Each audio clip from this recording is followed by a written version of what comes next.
Okay, ladies and gentlemen, so today we're going to take a look at the second type of long response essay. So in our last screencast, we kind of went through what's considered a multiple causes type of essay. So today what we're going to take a look at is what's known as more of a cause and effect type of essay. So it's a different type of essay that you can get in either the long response or in the DBQ. So remember, these four different, I guess, styles of questions, they can show up in the long response or they can also show up in the DBQ style essay. So we've done a multiple causes essay. We've talked a little bit about continuity and change as far as in class, like questions that I've asked you to kind of analyze things as far as is it changing or is it staying the same. Multiple effects is very similar to a multiple causes. It's just on the effects side. So today we're going to look at a cause and effect essay, which is the style of essay you're getting for your second type of essay question. That's coming up due in about a week or week and a half or so. So I want to kind of break it down for you, give you like what this means, how to answer this question complexly and completely, so that you're able to do your best both on the essay that we have coming up and then in the future on exams and the AP test.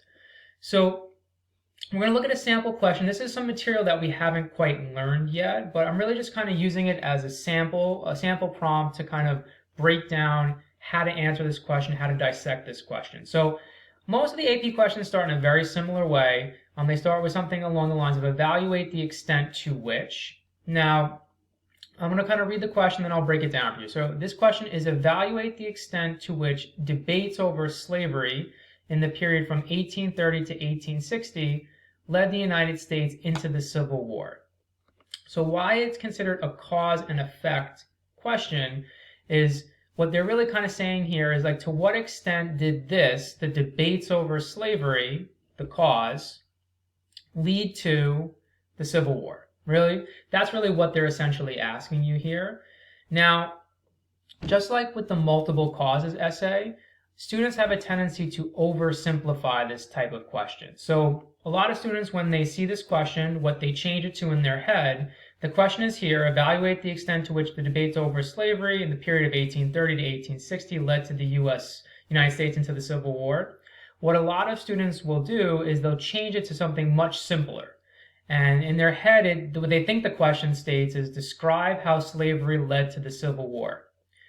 Now, that's taking a more complex question and turning it into a very simple descriptive type of essay, where really what the question is asking you is, the key here is, again, evaluate the extent to which means that in certain ways the debate over slavery led to the Civil War, but in certain ways, one of two things. Maybe something else led to the Civil War, or in certain ways, maybe slavery didn't lead to the Civil War, right? So in order to kind of answer this question complexly, there's really two ways to do it. Okay, so I'm going to give you samples of both, and then these both apply to both styles, I guess, of way to kind of like complexly answer the question applies to the essay question that you guys are going to be working on in the upcoming week. So think about it and look at those questions for, your upcoming essay and see how it corresponds to the advice I'm going to give you here, or the examples I'm going to give you here.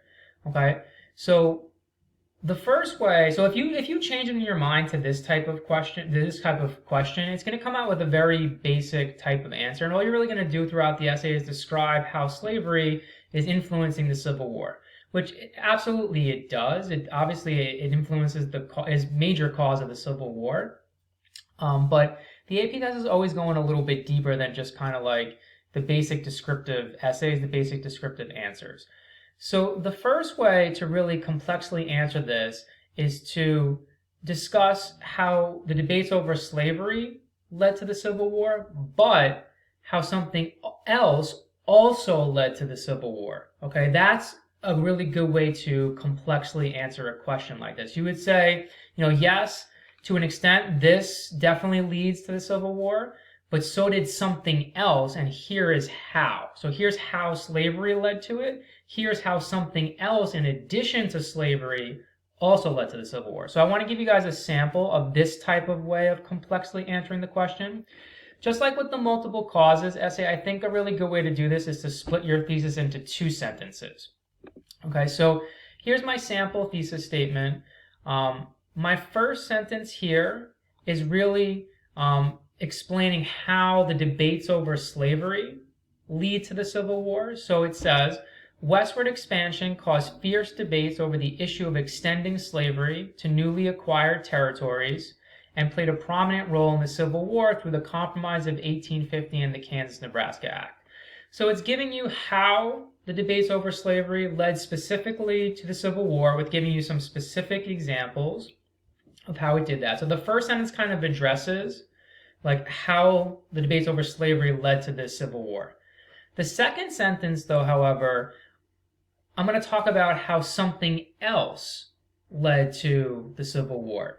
So I think a good way to structure it would be, however, the growing industrialization and urbanization of the North also caused great economic and social divisions between the North and South and deepened the divisions between the regions.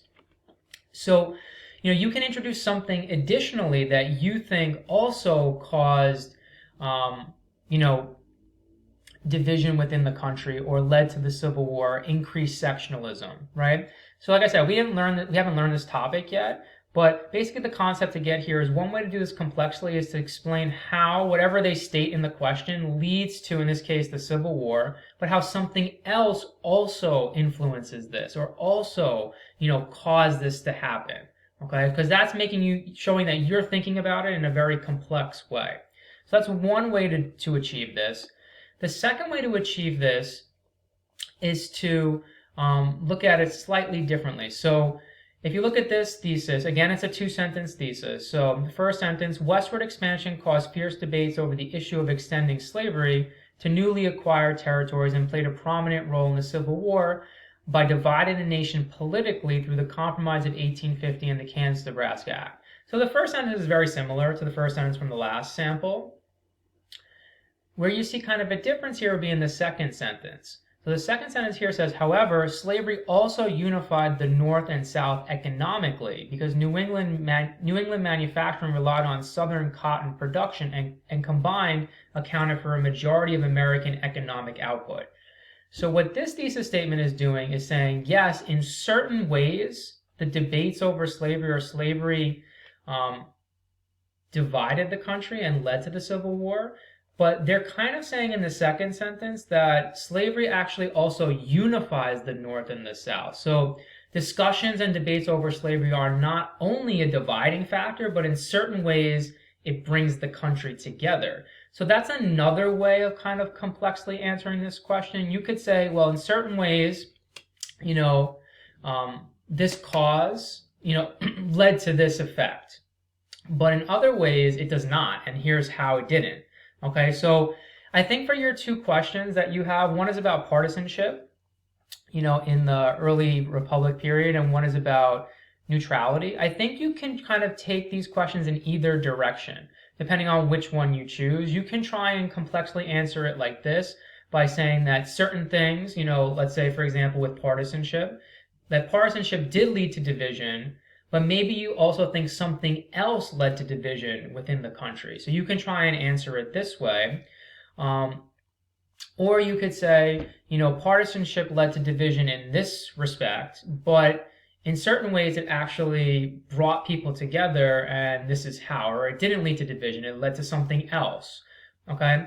So these are, I think, evaluative ways to answer the question. What you want to avoid is making the question too simple, okay?